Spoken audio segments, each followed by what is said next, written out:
The cinema industry in the country is still reeling from the effects of COVID-19, with an estimated 250 million in lost revenue since March this year.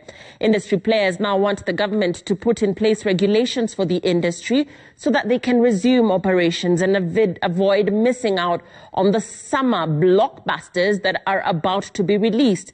That is from next week. Faisal Ahmed has more on this story. With the easing of containment measures in the country to curb against the spread of COVID-19, movie theatres still stare at a bleak future. 5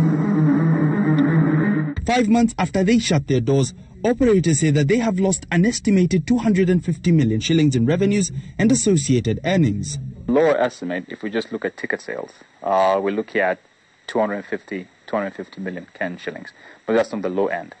We haven't factored in the revenue we get from the food and drinks bought by customers, because on average, one person who buys a ticket will buy 2 items to consume.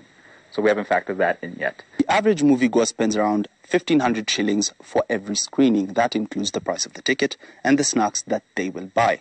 This particular movie theatre has 235 seats, meaning that if they're operating at full capacity, that's 352,500 shillings per screening.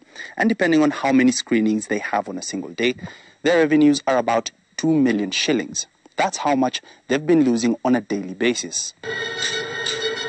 In July, the only surviving movie theatre in Nairobi's CBD, the iconic IMAX 20th Century, faced auctioneers' threat.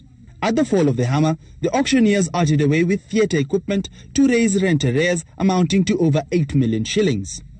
But according to Jotham, they could lose even more as many of the big movie premieres were pushed back.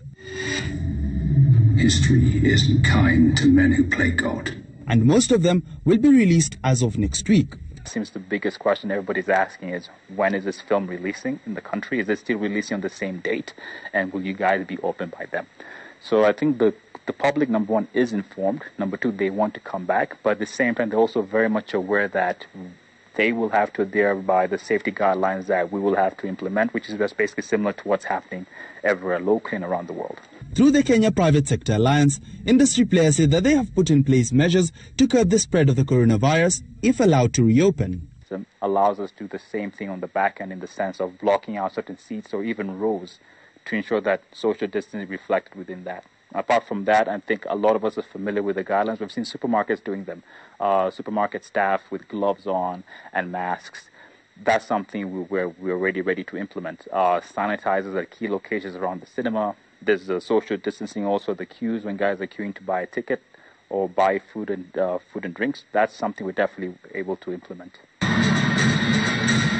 Faisal Ahmed, Citizen TV, Nairobi.